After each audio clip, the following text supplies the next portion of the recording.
Good morning and a warm welcome to our panelists and attendees. Thank you for taking the time to attend this webinar hosted by the South African Furniture Initiative in partnership with the Small Enterprise Finance Agency, SEFA and Productivity SA.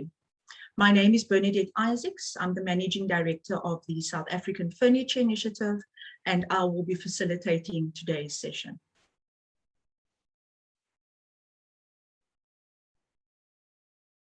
We start off with some house rules. Please note that this webinar is being recorded. Your videos, mics will be turned off and the chat facility will be disabled during the webinar. Please pose your questions in the Q&A section during the webinar, and questions from the presentations that will be presented today will be addressed in the Q&A session at the end of each presentation. We move on to the program for today's session. We will do an overview of SAFI, the purpose of today's webinar. SEFA will do their presentation. There'll be time set aside for the attendees then to pose their questions, and we will do it in the question and answer session. Thereafter, Productivity SA will do their presentation, and there will also be a Q&A session for that part of the presentation. And then we will wrap up the session in terms of the next steps, and we will then do the thanks and closing.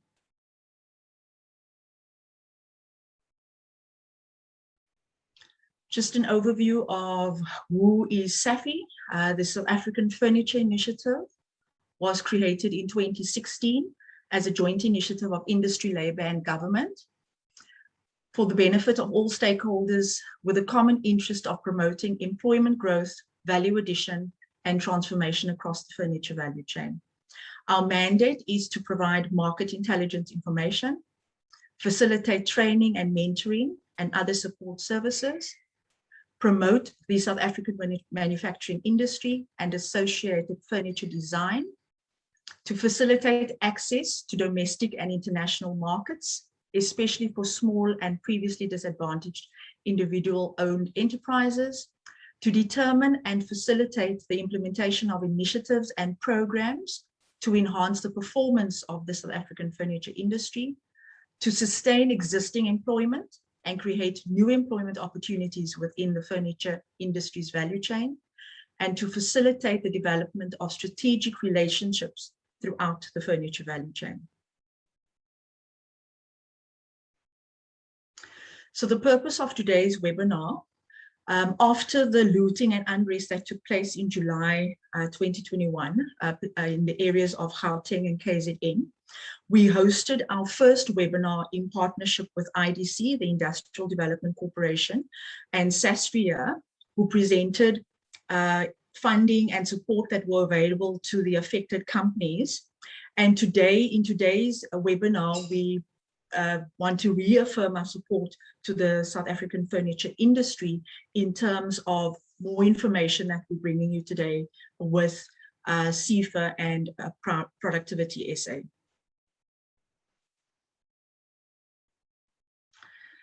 So let me introduce you to our first presenter, Mr. Don Mashela.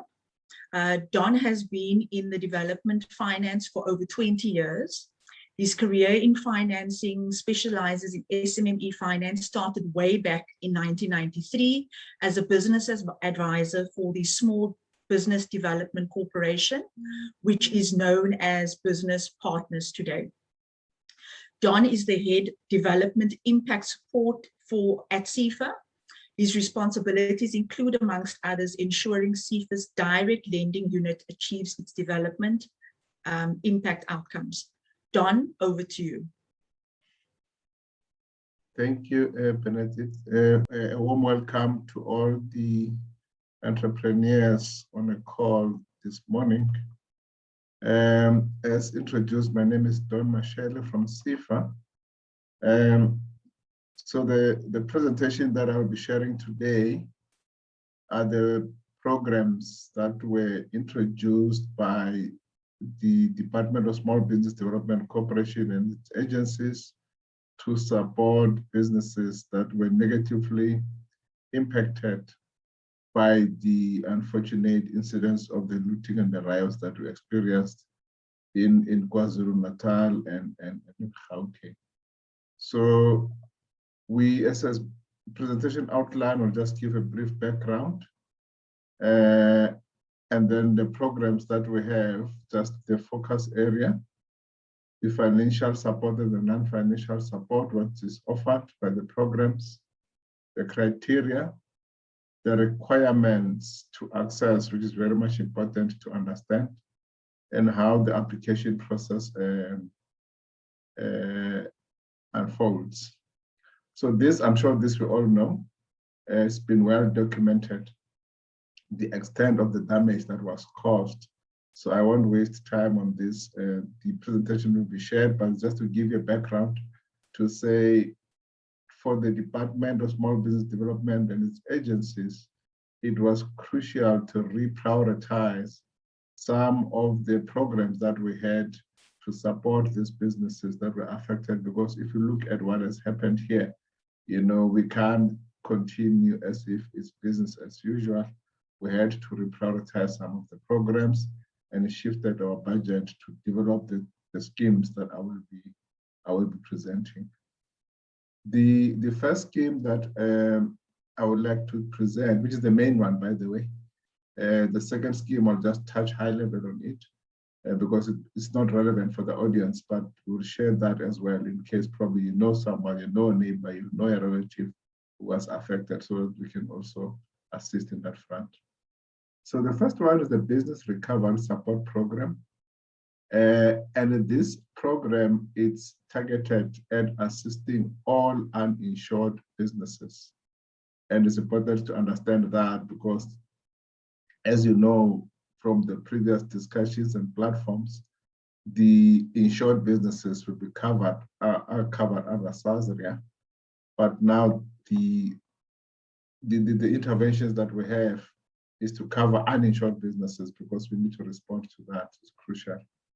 Now, the small enterprises that we finance through the scheme, we cover furniture, equipment, as well as working capital. It's more like capital expenditure that we will cover. If someone will say, my assets were physical assets, but they were damaged, and then we need a bit of proof of that, and I will need working capital to run my business for whatever reason. So it must become kind of like a block application where we are able to support in those instances. The financial support here, we have what you call is a blended finance instrument. A blended finance meaning it's a combination of a loan and a grant into one package. And the grant component is 60%, and the loan component is 40%. The loan component will fetch an interest rate of 5%. You know, we don't do what we normally do where we price for the risk in a particular business, like our normal SEFA offerings. So this one, no questions asked, is fixed at 5%. And the moratorium is 12 months for businesses that are in KZN and Gauteng, and in other provinces, we're saying 6 months. So that we clarify, the schemes are prioritizing KZN and Gauteng. However, we're not closing out. If someone can say, maybe you're in the border of KZN or Gauteng, maybe in Mpumalanga, whatever the case is, we are also opening up those applications, but we do know for a fact that in the main, these events, unfortunate events, happened in KZN and Gauteng.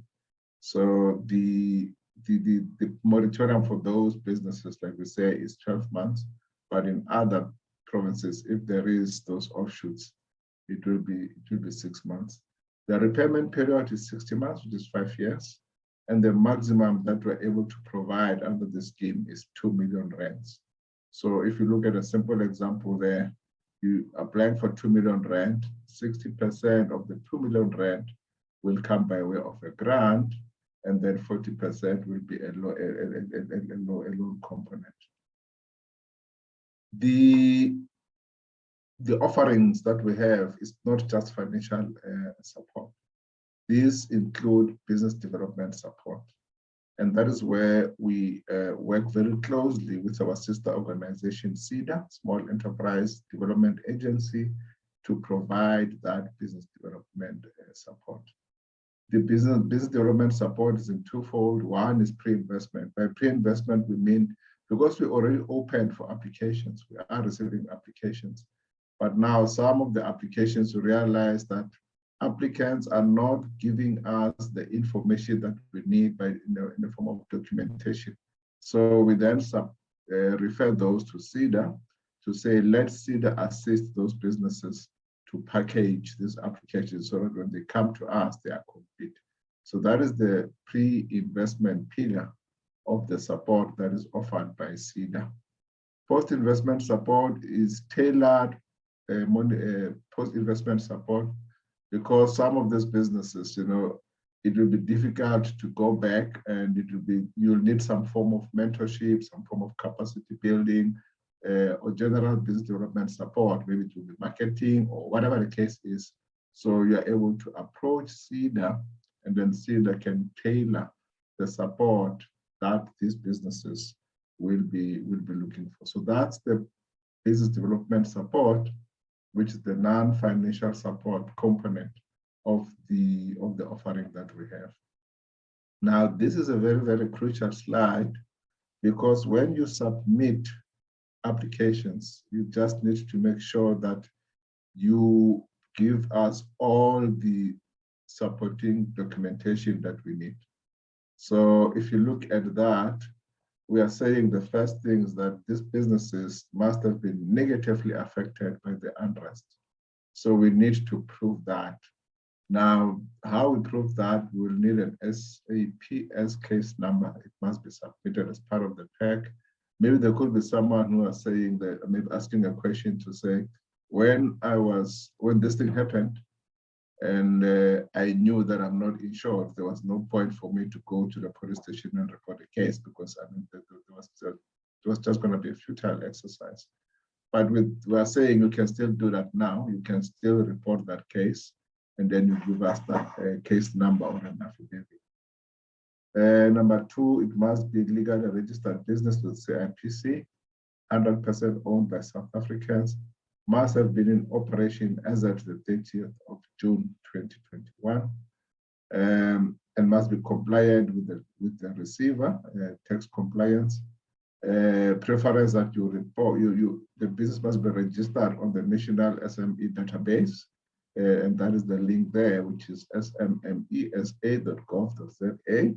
Like I said before, that preferences for businesses that are operating from KZN and Gauteng. We also need an affidavit to say that the business is not insured. Reason for this, there is no system that we have that we can prove if somebody is insured or not insured. So we're just putting it on the ethical principle of entrepreneurs to say you can't claim for SASRIA and then come and claim here using taxpayers' money in the event where it could be assisting somebody else. However, what we will then do, because we will do some post-investment monitoring of these businesses, should we pick up that the business has been insured and there was a bit of double dipping, we'll convert the grant into a loan, which can be severe really to some of those businesses that will do this unfortunate thing. The funding requirements in terms of documentation will need FICA documents, municipal accounts, etc. Anything that can give us proof of residence, your certified copies of IDs, 3 months bank statement, latest annual financial statements, the 3-year cash flow projections with clear assumptions. Because remember now, when you go back to business, you then have to say, this is how I'm going to be trading, this is how I'm going to project my turnover, which is an easier thing to do because these businesses that will be applying for these schemes were existing businesses. So though it might take time a little bit of time for the turnover to be at the level it was before the unrest, but at least there is a bit of a track record of sorts. So your assumptions should be based on your historical performance and a little bit of understanding to say that the market will take a bit of time to stabilize. Copy of the lease agreement or proof of ownership. If you are not a tenant, you own the building, will need that. Facility of statements of other lenders where it's applicable, because we are not restricting this to businesses that were funded by SEFA. It's open to other businesses that were funded by other institutions.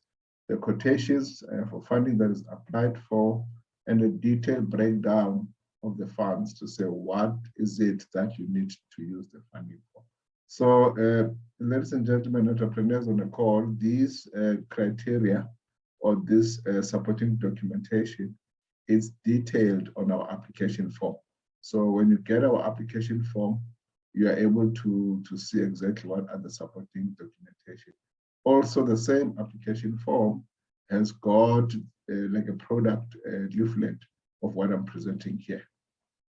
The implementation process, how you apply, we've got a central email address that we have established, and that is brp@sefa.org.za. So once you've got your application form and supporting documents, you submit your application form there. Now there is a team that will do the pre-screening. If it's complete, like I said before, it will then go through our normal due diligence phase, where the team work tirelessly to make sure that we process. If applications qualify, we then approve the applications and deal with the disbursement process. Where applications are incomplete, they will be taken to SEDA for assistance. And that is why it's important and crucial to ensure that everything is complete, so that you don't have that detour that goes to SEDA and come back to us. There is a hotline that you may want to use in case you need to know anything about the scheme. There's also an email address there. The hotline is the number there, 086-0663-7869, MN67, I beg your pardon. Or you can then drop an email at info@bsbd.gov.za. So that is the process in terms of application. And that is the end in terms of the business recovery package that is meant, I think, for entrepreneurs that are on a call. So let me quickly talk also about the Informal Traders Support Program, because informal traders were affected, some of them, for the recent violence and unrest that we have seen. So we've got what we call Informal Traders Support Program. This I'll just brush through it quickly. Like I said, it's not relevant for the webinar today, but you probably know a friend, know a neighbor, know a relative who can benefit from this. So this, we're also providing financial and non-financial support. And we are, the maximum here, we're just providing a grant facility of 3,000 rand. So it's a grant of 3,000 rand that we offer to these businesses just to make sure that they come back. And that is the criteria. You must be South African with a valid ID document. Should have a bank account, but even if you don't have a bank account, SEDA will be able to assist you in terms of that. So we don't ask a lot of questions about turnover, how much you're trading, because we do understand this is more for informal traders, as it were. And you've got priorities to say, in fact, we prioritize women, youth, and entrepreneurs with disabilities. There's no need to be registered with CIPC and SARS, because, like I said before, it's mainly for informal traders. The crucial part to understand here is informal traders can't apply directly. You have to apply through an association, because we're talking about 3,000 rand grants, and here we're talking numbers. And so to manage the process, we are saying that informal traders then have to apply through an association. So there will be in a locality an association that you probably know. If not, I'm sure you can look around for an association of informal traders. There's quite plenty of them out there.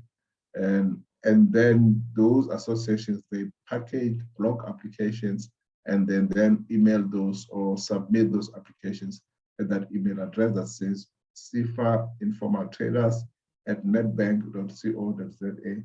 How Netbank is coming to the picture. Netbank is our partner, a banking partner that is assisting us to facilitate those and disperse those applications. Thank you very much. So those are the two schemes. Thank you so much. Thank you so much, Don. I am just looking at the Q&A. There's no questions posed at the moment, but I just have a question in terms of, on one of your slides, you mentioned that the entrepreneurs or the attendees in this session who are interested in applying for the blended finance, you mentioned that they have to be registered with the, I think it's the Department of Small Business Development. If they're not, can that still be done? And what is the closing date for the applications? Thanks, Benedict. Two crucial questions, very much important.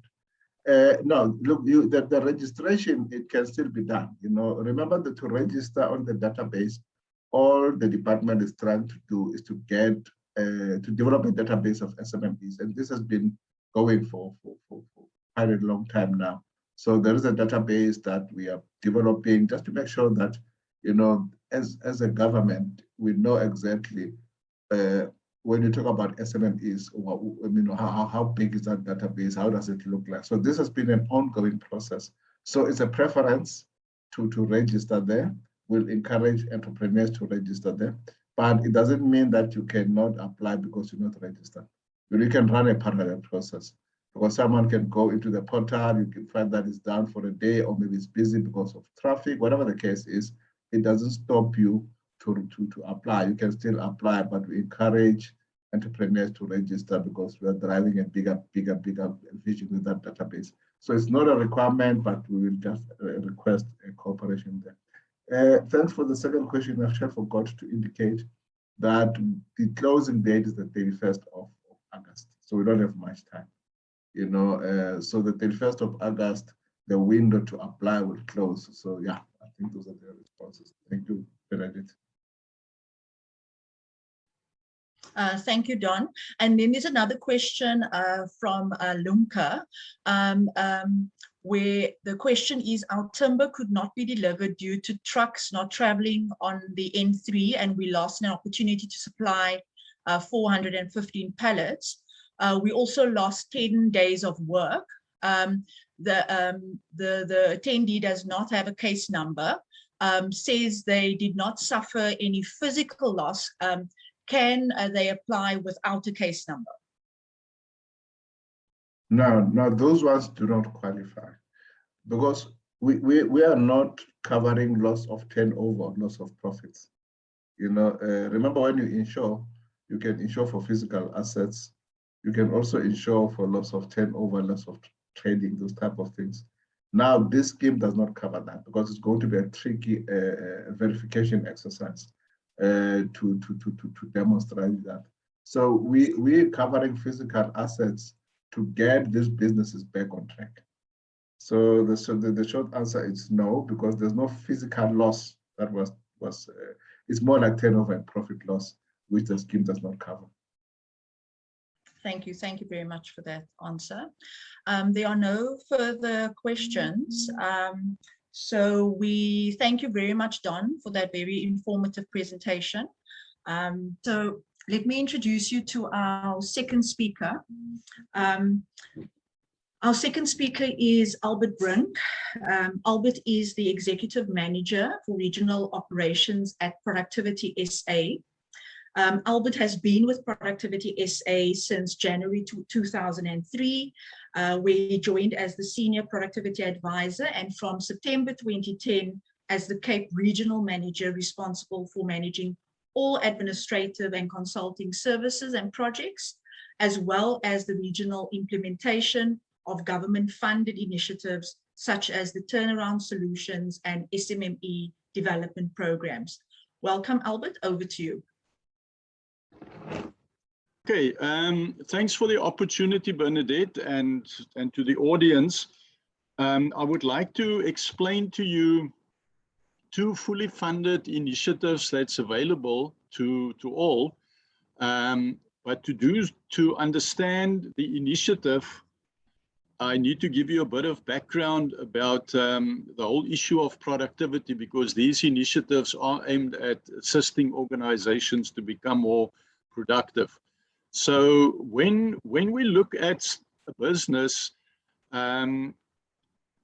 when we start a business, the whole idea is that we will stay in business. The whole idea is that we want to create a sustainable business that we can sell one day when we go on retirement, or that we can leave to our kids. So starting a business is usually a long-term commitment going forward. Now, to be sustainable, one has to be profitable. I'm quite sure those of you that have been in business for years knows full well that you cannot stay in business if you don't somehow manage to make a profit. The only organizations that seem to be able to stay in business without making a profit is some of the better known state-owned entities that get propped up by government. But under normal circumstances, sustainability depends on profitability. And profitability comes from the fact that I run a competitive business. I'm competitive in terms of my pricing, my service delivery, my cost, my whatever the case may be. And to be competitive requires that you are productive.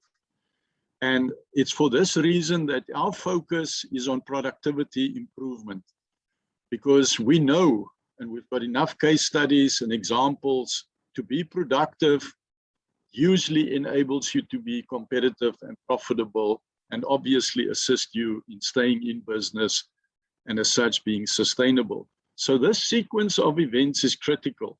Most organizations tend to focus on the profitability side only. What we are suggesting is start lower down the chain, because you cannot be profitable if you didn't start with the productive side of the business. So the business reality is creating this sustainable and viable business. You can look at expanding your revenue opportunities, go into new markets, put new products on the line, try and develop other sources of revenue. You can enhance the value that you provide to customers, provide a couple of more extra bells and whistles that differentiate your product and service from others. And this is typically your revenue growth strategy, where the focus is on growing revenue. Now, growing revenue is a challenge in the current economic environment. It is really tough. I was in Uppington on Tuesday and Kimberley on Wednesday, and all businesses are talking about and bemoaning the fact that there doesn't seem to be disposable income available. And yeah, people are scaling down on many fronts. So the revenue side of most businesses are severely under pressure. So there are other options. You can improve your cost structure, becoming more cost competitive. You can make sure that you utilize your assets that you have more effectively.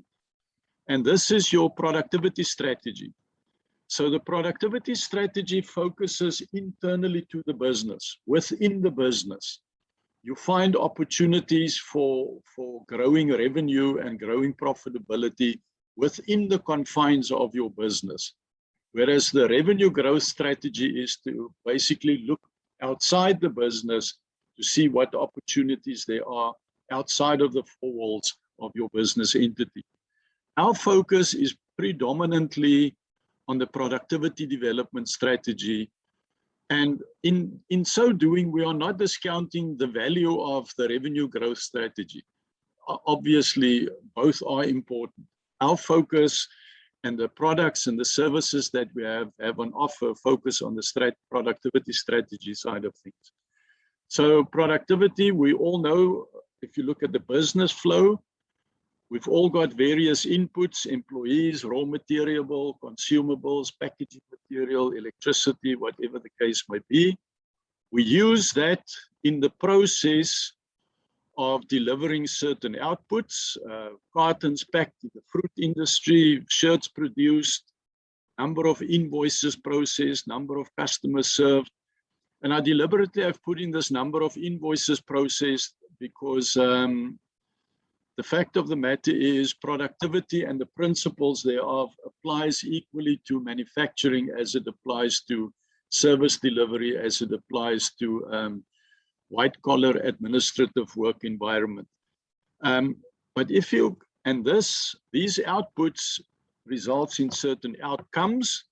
If the customer buys it and they like what they buy, the outcome is positive. They appreciate the fact that we provide good quality and that we are on time, so they buy from us again and they keep on buying from us. And it is this process that we focus on. So the space between the input and the output is bridged by something which is called your processes. Various processes involved in manufacturing furniture. You've got your raw material that you've got to buy in. You've got to cut stuff. You've got to assemble stuff. You've got to upholster it if you make couch, lounge furniture. You've got to dispatch it. So all of these are processes which you have to manage in order to deliver a sound service and a sound product. So our focus is very much on the process side of things. How can we improve the efficiency of the process, and how can we improve the resource utilization within the process? Now that sounds very simple, and in many instances it is simple, but in many instances it is also quite complicated. But the long and the short is the input process output side actually drives the cost side of your business and your operations. And it's within that space that Productivity SA offers two particular programs to say, how can we help you to optimize that input process output space of your business by focusing within your operations. Obviously, the output and outcome side drives your income, and that would typically be where your revenue growth strategies come into play. This is the broad background picture. This little heart indicates we believe very strongly that the process of converting, let's say, those square meter or those running meters of fabric that you bring into a clothing manufacturer, or the square meters of hardwood that you bring into your furniture manufacturing business, how do you convert that hardwood into sellable, attractive products at the end of the day? And it's within that space that we try and make a contribution to organization sustainability and growth.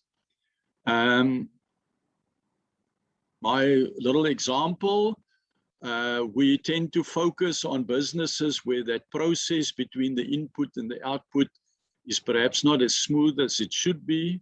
Many delays, a lot of waste, a lot of rework that takes place. Those are all indicators that the process is not optimal.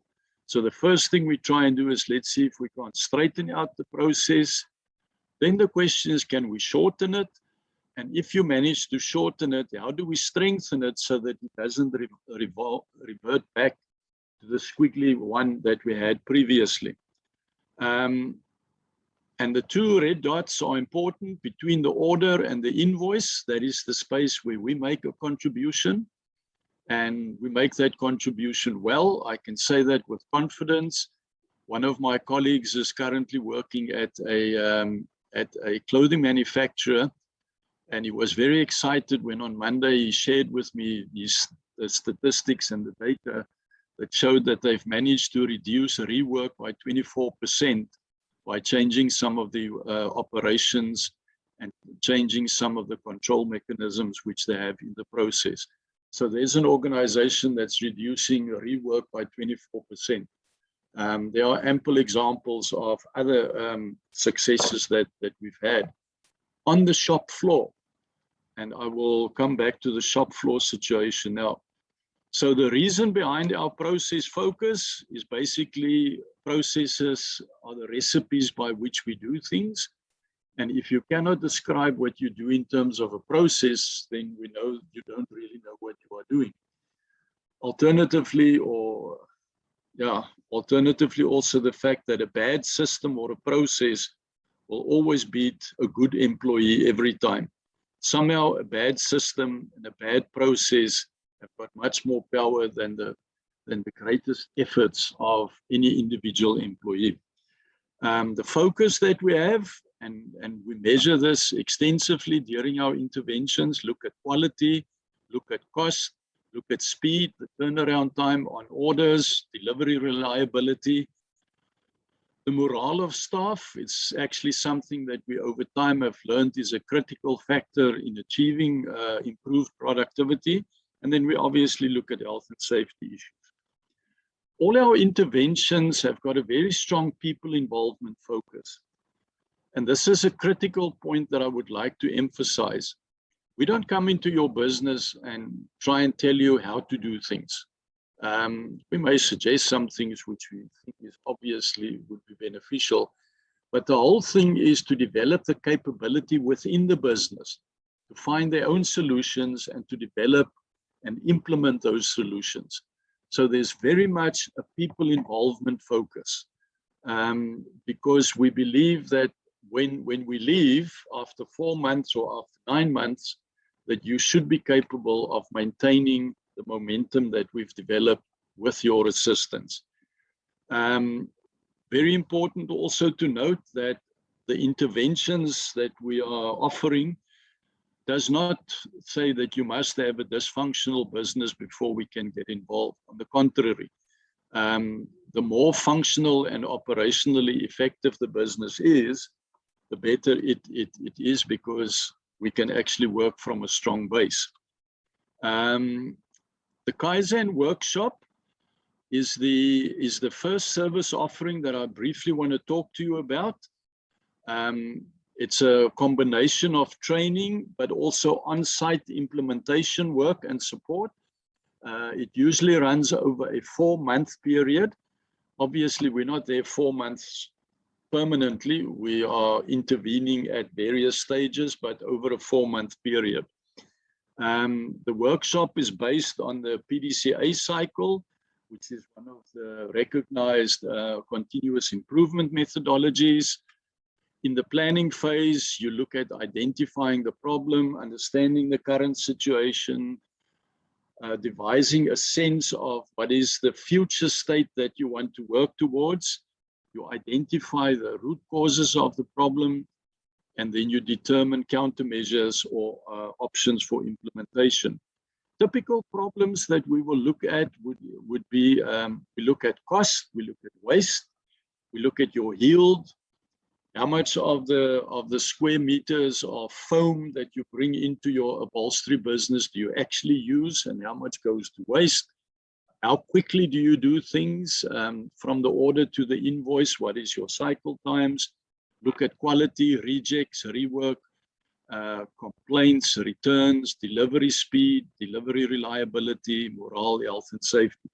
Those are the operational level issues that we get involved with and that we provide assistance with via something like Kaizen workshops.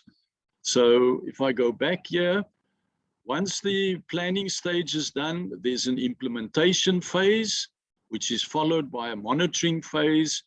And if the monitoring is showing that what the changes that were made is actually having an impact, then we settle it, we cement it, we write new SOPs, we put new practices in place. Or if the results doesn't show that any meaningful impact was made, then we go back to the planning stage again. So what does it entail?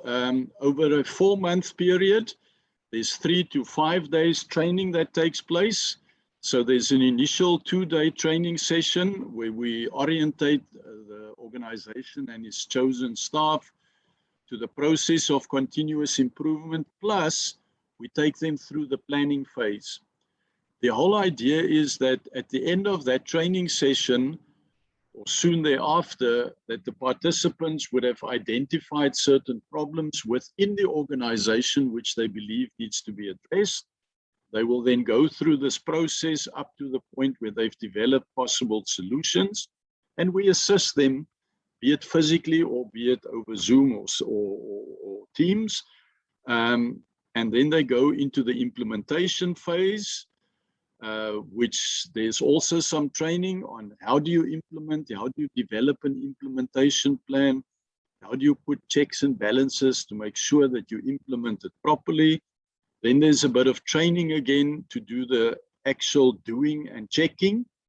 And then they physically do the doing and checking. We're monitoring it after we've done some training again. And as you can see, there's training, then there's doing, then there's training, then there's doing. And this happens over a 4-month period.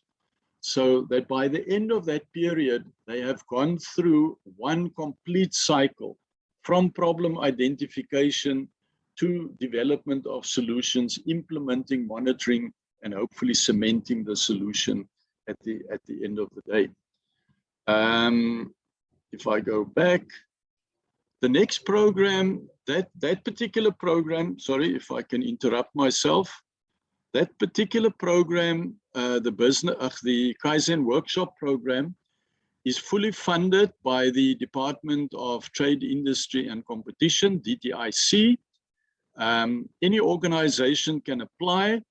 From experience, we know organizations that employ anything between 8 and 15 people.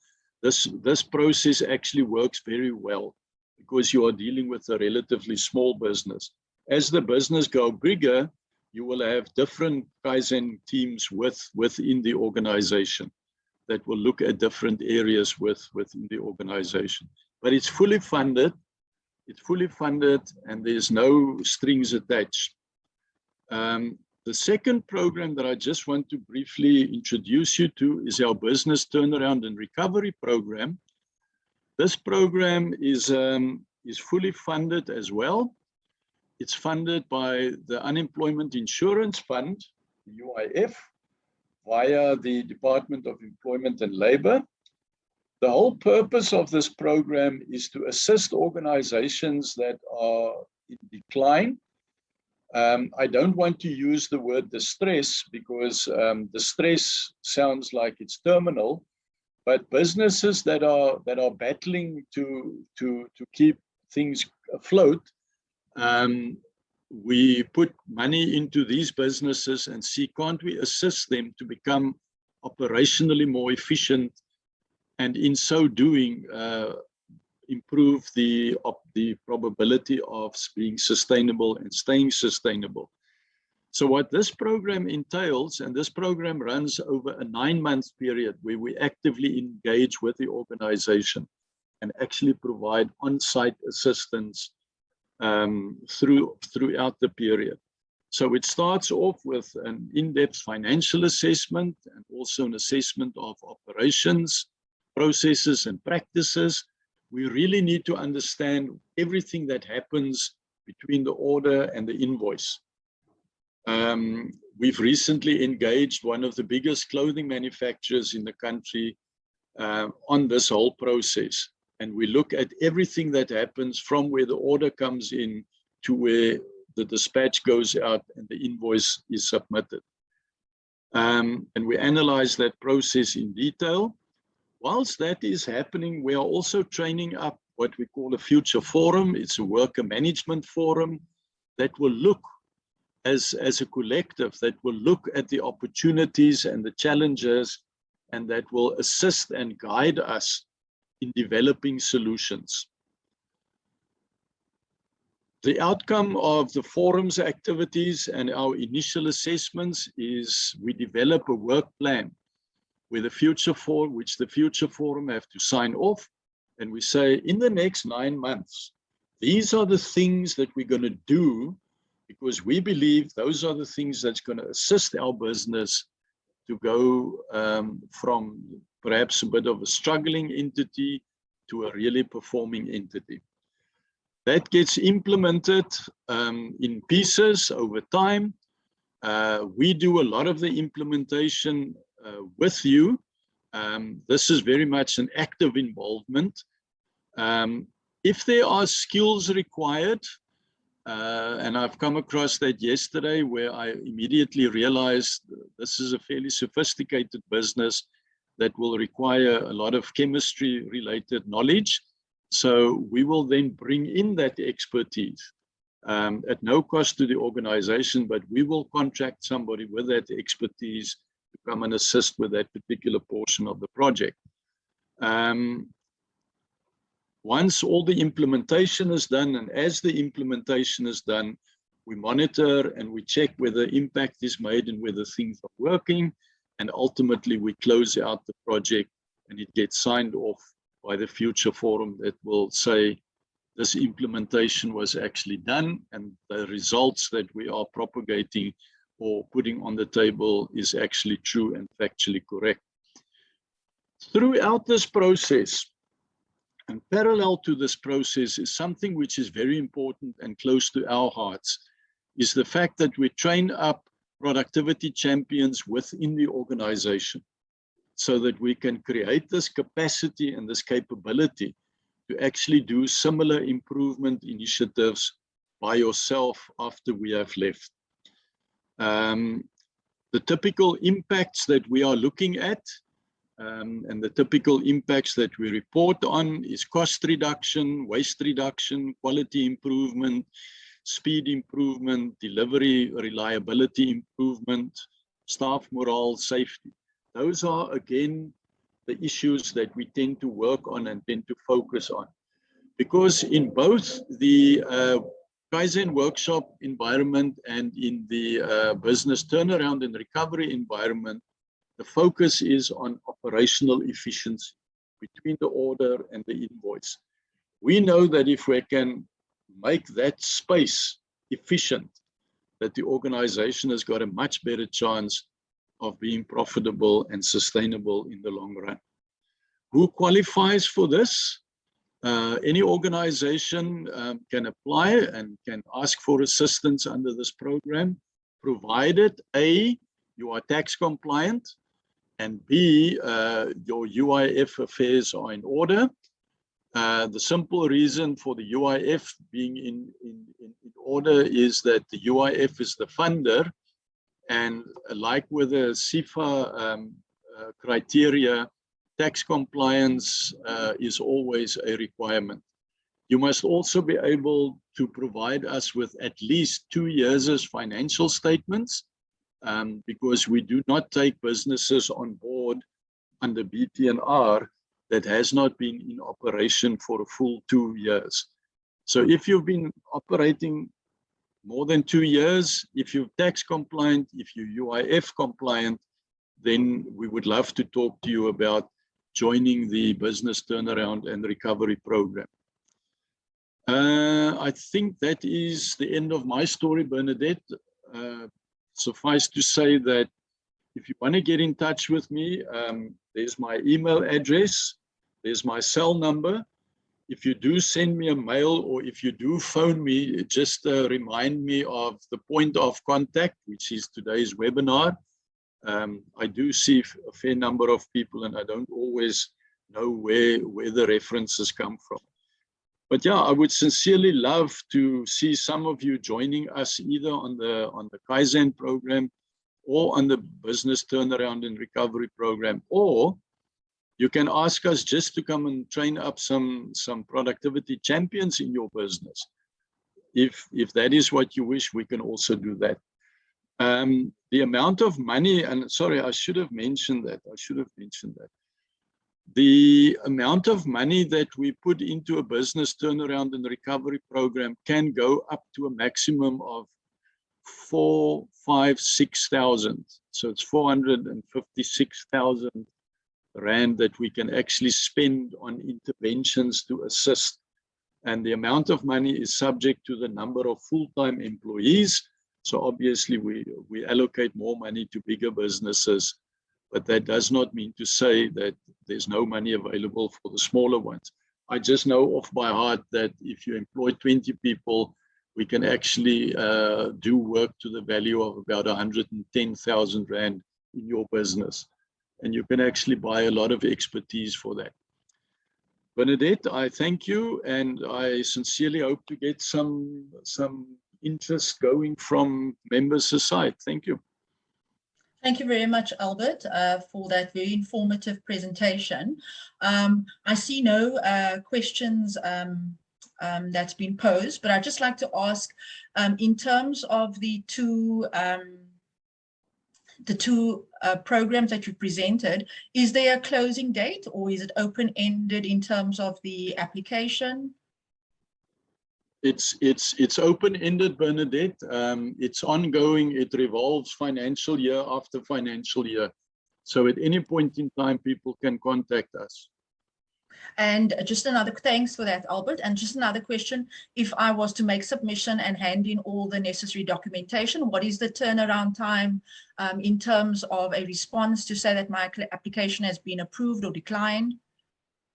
I would say a fair time would be 2 to 3 weeks. Okay. So great. it's not we are fortunate in that the money is ring-fenced and the decision-making lies with us. So if all the docs are, and there's very, very limited application documentation, it's two A4 pages printed on one side only. So it's not complicated. And it's relatively simple to actually get into the process.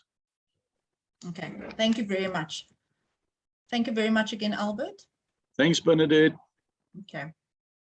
Since there are no further questions, I just want to end off with just a few things in terms of the next steps. We will share the presentations with the attendees. After the session, we will also share the contact details of our panelists so that if any questions come up afterwards, you can address it with them directly via email.